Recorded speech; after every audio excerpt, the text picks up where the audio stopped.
Баршаңызға сәлем, сіздермен тілгеспек жоқ. Және оның жүргізушісі мен журналист Әсем Жәпішева. Мемлекеттік ақпарат құралдары айтпағанды біз айтамыз. Жанболат Мамай 10 жылға сотталып кетуі мүмкін. Шымкентте қаңды-қаңтарда қаза болған тағы да 7 адамның есімі анықталды. Әскерде өзіне қол салған жігіттің қазасына армия кінәлі емес деп билік ақталуда. Осының барлығын қазір тарқатып айтып берейін.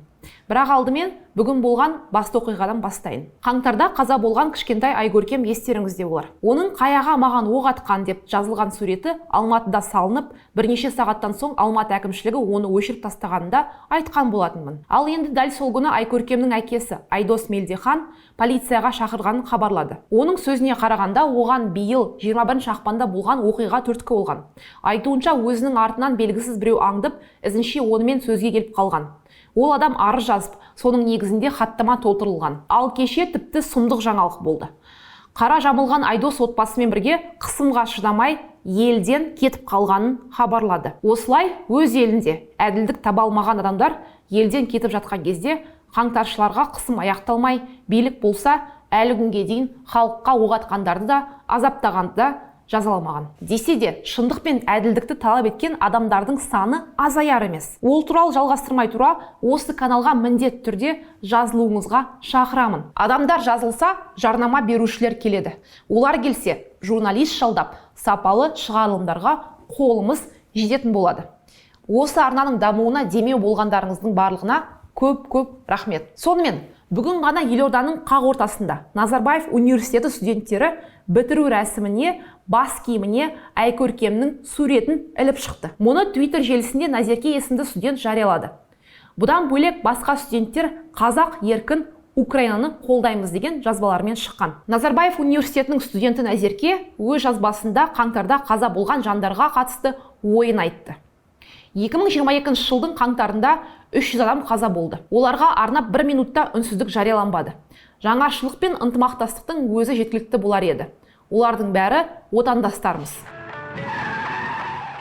Жанболат Мамай 10 жылға сотталып кетуі мүмкін. Саясаткерді қаңтар оқиғасына қатысы бар деп айыптады. 3 айдан бері қамауда отырған тіркелмеген демократиялық партия жетекшісіне жаңа 2 айып тағылған. Жанболат Мамай айыпты деп танылса, 10 жылға сотталуы мүмкін. Бұл туралы Мамайдың тергеу изоляторында жазған хатында айтылған. Хат оппозиционердің жұбайы Инга Мамбайдың әлеуметтік желі парақшасында жарияланған.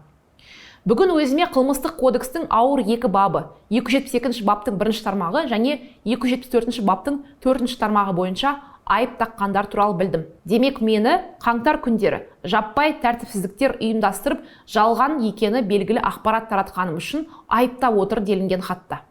Мамай хатында айыптаулармен келіспейтінін, оған тағылып отырған қылмыстық істің оппозициядағы тұлғаны қудалау үшін ашылған саяси астары бар іс деп есептейтінін жазған. Маған таңып отырған қылмыстық істің оппозициядағы тұлғаны қудалау үшін ашылған саяси астары бар іс деп санайтынымды жария түрде мәлімдеймін. Бұл биліктің тәуелсіз саяси күштерден өлердей қорқатынын көрсетеді. Мені Назарбаев билігі тұсында қудалауға ұшыратып түрмеге де қамаған. Сол үрдіс Тоқаев кезінде де жалғасып жатыр. Айта кетейік, ақпан айының соңында Жанболат Мамай қаңтар құрбандарын еске алу митингісін өткізген үшін 15 күнге қамауға алынған болатын. Алайда әкімшілік қамаудан кейін Мамай бостандыққа шығарылған жоқ. 14 наурыз күні демократиялық партия жетекшісі қылмыстық кодекстің 2 бабы өтірік екені белгілі жалған ақпарат таратқанымен билік өкілдерін қорлады деген айып бойынша іс қозғалды. Кейінірек қамау мерзімі тағы да 1 айға ұзартылғаны белгілі болды. Әскер жастардың түбіне жетеме.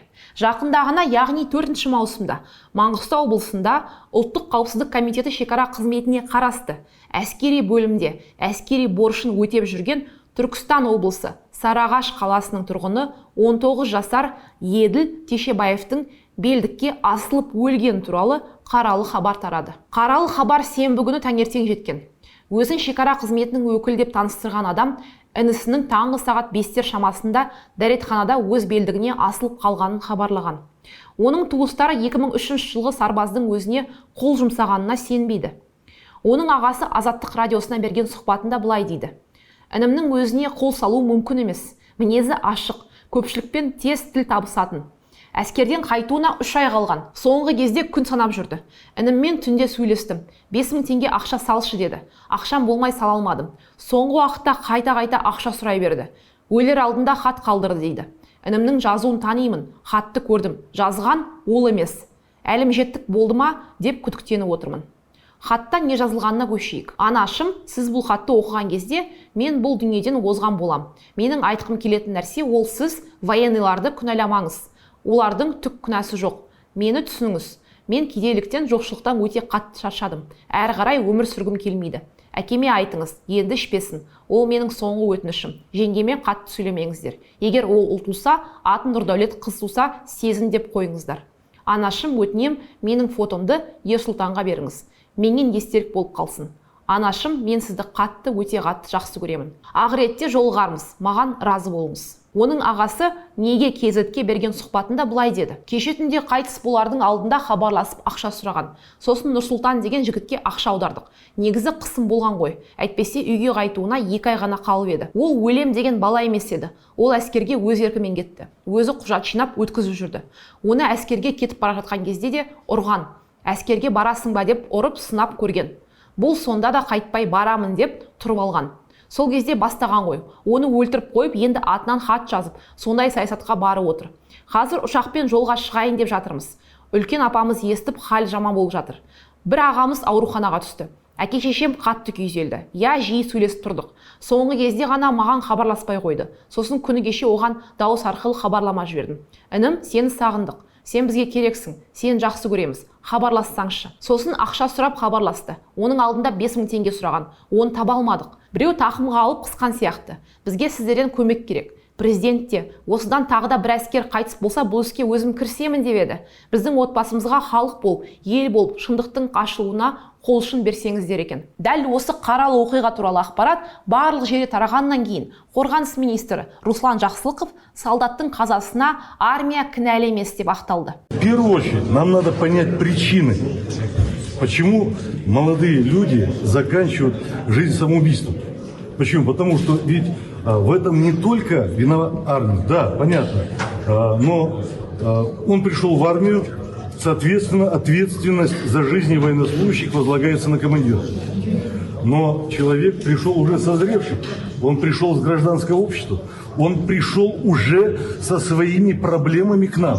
Наша задача вот эти проблемы нивелировать максимально и адаптировать его для прохождения воинской службы. Айта кететін нәрсе, биліктің бұл істі қолға аламын дегенше, бұл сарбазға дейінде талайына көз жұмылып келді. Мәселен, жақында ғана әскери борышын өтеуге кетіп, артынша 4 күннен кейін қаза тапқан сарбаз Әлібек Қалбайды еске алайық. Әскери бөлім басшылығы сарбаздың денсаулығы күрт нашарлап, көз жұмғанын айтады. Жеке құрамның сапқа тұруы кезінде өзін нашар сезініп, есінен танып қалған. Медицина қызметкерлердің жасаған амалдарына қарамастан жас сарбаздың өміріне араша түсу мүмкін болмады, деп жазылған елдің қарулы күштерінің бас штабының ақпаратында. Ал марқұм болған сарбаздың жақындары бұл сөздерге сенбейді. Дәрігер бізге дені сап-сау деді. Барлығынан кейін Әлбектің бүйрегі, оң жақ қабырғаларының майысқаны, иығы да көгеріп, қабырғаларының барлық тұсы көгергенін көрдік. Құлағының артында қан, құлағының артында жарылғаны бар деп Азаттық радиосына марқұмның туысы айтты. Олар президент Тоқаевтың іске араласуын сұраған. Кейін Ішкі істер министрлігі мынандай хабар таратты. Сараптама қорытындысымен сарбаз өліміне не себеп болған анықталғаннан кейін күдікті қамауға алынады. Әскери борышын өтеуге кетіп, сол жақта қаза болып, өзіне суицид жасады деген ақпарат жиілеп кетті. Былтыр қазан айында Қарағанды облысы Теміртау қаласында әскери бөлімде әскери борышын өтеп жүрген жауынгер сержан Оңғаровтың өз-өзіне оқ атып, мерт болғаны хабарланған. Оқиға кезекшілік кезінде болған. Оқ бір рет тамағының астынан атылған. Оқты өзі атты ма, басқа атты ма, айта алмаймын. Видеоны көрсетіңіздер деп сұраған кезде тергеушілер аша алмаймыз деді. Дейді марқұмның туысы Жақсылық Айбеков. Марқұмның әпкесі Мадина Айбекова сержан Оңғар өзіне оқ ататындай бала емес дейді. Одан бөлек былтыр көктемде Жамбыл облысы Қордай ауданындағы әскери бөлімде мерзімді әскер борышын атқарып жүрген жас жігіт казарманың 4-ші қабатынан секіріп мерт болғаны хабарланды. 82-796 әскери бөлімінде мерзімді әскери қызмет атқарып жүрген жауынгер суицид жасап казарманың 4-ші қабатынан секірді. Реанимация шараларына қарамастан 20 мамырда есін жимай көз жұмды. Қорғаныс министрлігі қайтыс болған жігіттің туыстары мен жақындарына көңіл айтады деп Қорғаныс министрлігі хабарлады. Ең әуелі қаза болған барлық азаматтың отбасына, жақындары мен туыстарына қайғырып көңіл айтамыз. Айдың күннің аманында әскери борыш өтеймін деп кетіп жатқан жастардың мәйіті оралып жатқандығы өте өкінішті. Бір қайғылы оқиғаның жарасы жазылмай жатып, екіншісі болып жатыр. Осынша өлімнен кейін ғана билік қимылдай бастады. Жақында Қорғаныс министрлігі әскердегі өлімді болдырмайтын бағдарлама тағайындайтынын мәлімдеді. Министр Руслан Жақсылықов әскери қолбасшылармен жиын өткізіп, бейбіт уақытта әскери қызметкерлердің жаралануы мен қаза болуына жол бермеу үшін барлық лауазымды тұлғалар іс-шара қолдануы тиіс деген тапсырма берді. Бағдарламаның басты индикаторы қарулы күштерде қаза табу фактілерін толық жою. Ведомство хабарлауынша, әскердегі нөлдік өлім жобасы бойынша жұмыс тобы құрылады. Бағдарламаны әзірлеуге лауазымды тұлғалар, ардагерлер ұйымдары, білім беру және медициналық мекеме өкілдері, психологтар тартылады деді. Руслан Жақсылықовтың есімі таныс болып тұрса, жақында ғана журналистерге қазақша сұхбат беруден бас тартқан министр екендігін есіңізге түсіре кетейін. Мен бәрі қазақпын ғой. Неге сұхбат бермейсіз сонда? Господин министр, сколько... Вы знаете, посмотрите, наш первый президент Елбасы говорил так: когда собираются 100 казахов и среди них один не казахоязычный, мы переходим на русский язык для того, чтобы чьи-то чувства не оскорбить. Поэтому, когда мы с вами будем один на один разговаривать, қазақша сөйлейік. Жарайды ма? Тілін құрметтемейтін министр қалайша армиядағы қазақ жігіттеріне қорғаншы болмақ. Жалпы Руслан Жақсылықов деген кім? Ол Қаскелең қаласының тумасы, яки Назарбаевтың жерлесі. Әскери білімді Ресей Фрунзе академиясы мен Баштаб академиясында алған. Қанды қаңтар кезінде бейбіт тұрғындарға оқ атқан ұлттық ұланның бас қолбасшысы, ішкі істер министрлігінің орынбасары болған. Қаңтар қырғынынан кейін қорғаныс министрі қызметіне тағайындалған. Бүгінге осы қаза болған сарбаздардың жақындарына көңіл айтамыз. Әскердегі бұл мәселе туралы өз ойыңызды пікірге жаза кетіңіз. Шығарым ұнаса міндетті түрде жазылып, лайк басуға ұмытпаңыздар. Сондай-ақ біздің әлеуметтік желідегі парақшаларымызға жазылуды ұмытпаңыз. Амандықта көріскенше сау болыңыздар.